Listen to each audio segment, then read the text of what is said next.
샬롬, 주 안에서 사랑하고 축복합니다. 오늘도 하나님 말씀으로 행복한 시간이 되었으면 좋겠습니다.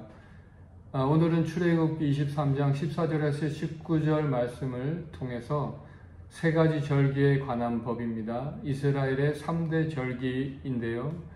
다른 절기도 있었지만 꼭 지켜야 하는 절기 3대 절기입니다. 바로 무교절, 맥추절, 수장절입니다. 먼저 14절 읽도록 하겠습니다. 너는 매년 3번 내게 절기를 지킬지니라. 1년에 3번 절기를 지키기 위해서 이스라엘 남자들은요 예루살렘으로 올라가야 했습니다. 그 이유가 있다면 하나님은 이스라엘 백성이 더 주님께 나와 경배드림으로써 이 묵은 신앙을 벗어버리고 영적으로 새롭게 되게 하기 위해서였다라는 것입니다.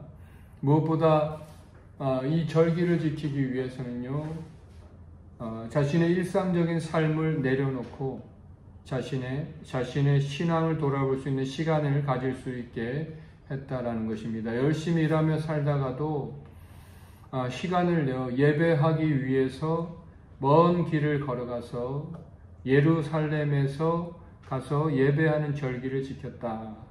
오늘 말씀을 통해서 새롭게 깨닫게 되는 것은요, 오늘날 교회에서 하는 이 수련회가 생각이 났습니다. 수련회를 해야 되는 이유에 대해서 다시 한번 생각하게 되었습니다. 일상을 내려놓고 시간을 내어서 어느 장소에 가서 함께 하나님을 예배하는 것이 수련회구나. 참 중요하다. 우리의 신앙생활에 있어서 꼭 필요하다라는 생각이 들었습니다. 이 독일의 신학자 보네퍼라는 사람은요 이런 말을 했죠. 결국 사람들이 태어나서 자동으로 세례를 받고 아무런 대가를 치르지 않은 채 그리스도인이 되었기 때문에 하나님의 은혜를 값싼 것으로 생각한다는 것입니다.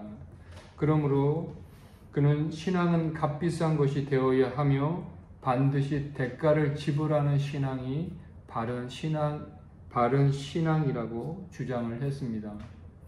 한마디로 이 바른 신앙을 갖기 위해서 희생과 대가가 반드시 필요하다라는 것인데요. 이스라엘 사람들이 1년에 이 3번씩이나 일상을 내려놓고 절기를 지키러 예루살렘에 간다는 것은요. 굉장한 희생과 대가를 치르는 것이었습니다. 그런 시간이 없으면 어쩌면 우리 일상에 빠져서 또 우리 세속적인 욕심에 빠져서 살아가기 쉬운 존재가 바로 저와 여러분이 아닐까 하는 생각이 듭니다. 일주일에 한 번 안식일 지키고 또 한 달에 한 번 월삭으로 모이고 절기 지키고 안식년을 지키고 하는 이런 일들이 결국 세속적인 목표에 빠져 살지 않도록 또 하나님을 기억하며 살도록 하셨다는 것을 우리가 기억하셨으면 좋겠습니다. 다른 절기도 있었지만 특별히 3대 절기는 꼭 지키도록 하셨다라는 것인데요. 어찌하든지 이 세속적인 목표에 빠져 살지 않도록 하나님을 기억하며 살도록 하셨습니다. 제도를 마련해 주셨습니다. 오늘 15절 말씀입니다. 너는 무교병의 절기를 지키라. 내가 내게 명령한 대로 아비볼에 정한 때에 이래 동안 무교병을 먹을지니 이는 그 달에 내가 애굽에서 나왔음이라. 빈손으로 내 앞에 나오지 말지니라. 이 출애굽을 감사하는 무교절입니다. 아비볼은 유대 종교로고 첫 달이고요. 또 오늘날 양력으로는 3월 내지 4월입니다. 출애굽하면서 급하게 나오느라 누룩방에 누룩을 넣지 못하고 나왔던 것을 또 기념하는 절기이기도 한데, 그래서 이 절기에는 누룩 넣지 않은 이 무교병을 먹었다는 것이죠. 맛이 좀 없었을 것 같은데요. 그리고 또 한 가지는 이 절기 때는 빈손으로 나오지 않도록 하셨다라는 것입니다.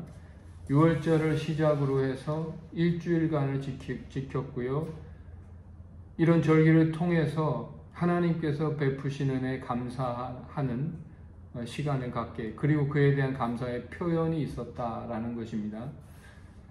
16절입니다. 맥추절을 지키라. 이는 내가 수고하여 밭에 뿌린 것의 열매를 거둠이니라. 수장절을 지키라. 이는 내가 수고하여 이룬 것을 연말에 밭에서부터 거두어 저장함이니라. 이 맥추절은 77절 또 오순절이라고도 불렀다는 것인데요. 일종의 추수감사절기로서 이 보리수확부터 시작되고 또 밀수확까지 이 50일간의 이 추수 수확과 관련이 있습니다. 이 무교절은 무교절 안식일부터 7주가 지난, 그러므로 7 곱하기 7에서 77절이고요. 또 그 다음 50번째 되는 날, 그래서 신약에서는 오순절이라고 부르기도 했습니다. 먹고 마시고 즐거운 분위기 속에서 이 절기를 지냈습니다. 마지막 세 번째는 수장절입니다.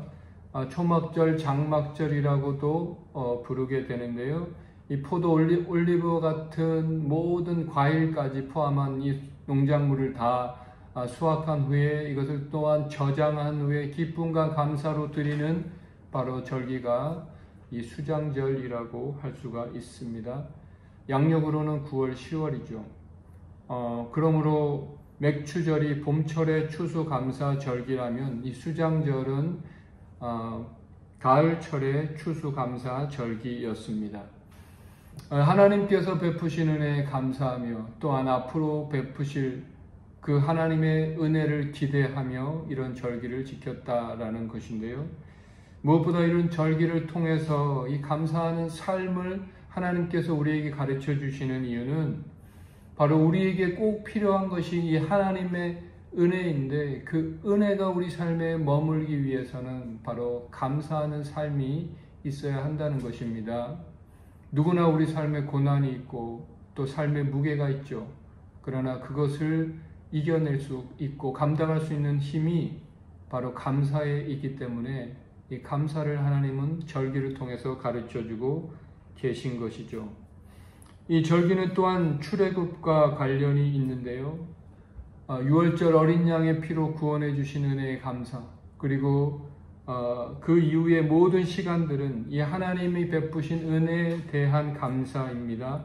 그 은혜에 대한 감사를 간직하기 위해서는 또 희생과 대가를 치르며 이 절기를 지켜야 했다는 것입니다. 또한 우리가 희생과 대가를 치르며 바른 신앙을 갖기 위해서 노력해야 되는 이유는 무엇입니까? 특별히 초막절에는 텐트를 치고 일주일을 보내게 했는데요. 고린도후서 5장 1절에 보면 만일 땅에 있는 우리의 장막집이 무너지면 하나님께서 지으신 집 곧 손으로 지은 것이 아니요 하늘에 있는 영원한 집이 우리에게 있는 줄 아느니라 할 때 이 장막집이 영어로 텐트입니다. 우리가 텐트가 좋다고 해서 이 텐트에서 영원히 살 사람은 없습니다. 우리의 삶은 이 텐트에서 살듯이 잠깐 머무는 인생이라는 것이고요. 돌아갈 본향이 있는 나그네 인생입니다. 그러므로 우리가 이 땅에서 희생과 대가를 치르며 바른 신앙을 가지는 삶을 살아야 한다라는 것입니다. 18절 말씀입니다. 너는 내 제물의 피를 유교병과 함께 드리지 말며 내 절기 제물의 기름을 아침까지 남겨두지 말지니라. 아멘. 이 누룩은 불순한 것, 우상 숭배, 이 악을 상징하는 것이죠. 그러므로 거룩한 것과 부정한 것이 함께할 수 없도록 했다는 것입니다.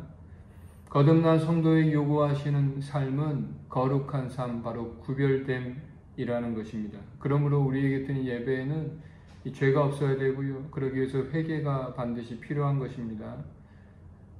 기름을 하나님께 바치라고 한 것은 제물의 가장 좋은 부분을 하나님께 바치는, 온전히 바치는, 이걸 바침으로 내가 복을 받겠지가 아니라 순수한 마음으로 하나님께 바쳐야 하는 것이죠. 19절 말씀에 내 토지에서 처음 거둔 열매 가장 좋은 것을 가져다가 너의 하나님 여호와의 전에 드릴지니라. 너는 염소 새끼를 그 어미의 젖으로 삼지 말지니라. 이 첫 것이 의미하는 것은요, 모든 소산물의 대표격입니다. 그래서 첫 것을 드리는 것은 만물의 창조자요 소유이신 하나님께 모든 것을 돌려드린다는 의미가 있습니다. 왜 첫 것을 바치라고 하셨을까요? 바로 첫 것은 가장 좋은 것이고 가장 좋은 것을 드려야 하는 이유는 바로 그분이 하나님이 나의 첫 번째임을 증명해 보이는 것이기 때문입니다. 그래서 10계명 제1계명에 나 외에 다른 신을 내게 두지 말지니라. 하나님을 첫 번째가 되게 하라. 이것이 하나님 원하시는 것이고요. 하나님 결국 우리의 마음을 원하시는 분입니다. 오늘 염소 새끼를 그 어미의 젖으로 삼지 말라는 약간 동떨어진 말씀이 나오는 것 같은데요. 그 당시 고대 근동 지방에는 이 염소 새끼를 어미의 젖으로 삶아 제사에 바치는 그런 풍습이 있었다고 합니다. 또 삶아 먹기도 하는, 이것은 굉장히 잔인한 것이기도 했다는 것인데요. 하나님은 이런 우상 숭배의 모양이라도 없기를 바라시는 아버지 하나님의 마음이 있었다라는 것이죠. 결론적으로 이 주를 섬기는 것이 우리의 첫 번째 목적이 되어야 합니다. 돈 버는 것이나 그 외 다른 어떤 세상적인 것에 푹 빠져서 살지 않도록 이런 절기나 또 안식일을 통해서 제도를 마련해 주셨고요. 그러기 위해서 자신의 시간과 물질을 들여서 하나님을 섬기는 일에 우리의 마음을 두고 최선을 다하는 삶을 우리는 또한 적극적으로 살아야 한다는 것입니다. 그러므로 이러한 절기를 통해서 우리의 신앙을 새롭게 하기 원하시는 그 하나님 아버지의 마음을 알고 그래서 하나님을 기쁘시게 하는 삶을 사는 저와 여러분 되시기를 다시 한번 주님의 이름으로 축복합니다. 아멘. 잠깐 기도하겠습니다. 좋으신 아버지 하나님, 오늘도 이스라엘의 3대 절기를 통해서 정말 하나님께서 우리에게 원하시는 바른 신앙이 무엇인지를 다시 한번 생각하고 돌아보게 되었습니다. 하나님, 우리가 이 땅에 생명 있고 호흡 있는 동안에 정말 하나님이 원하시는 그러한 바른 신앙의 삶을 사는 그런 복된 성도들이 되게 하여 주옵소서. 다시 한번 우리 하나님께 모든 것 감사드리며 예수님의 이름으로 기도드립니다. 아멘. 주 안에서 사랑하고 축복합니다.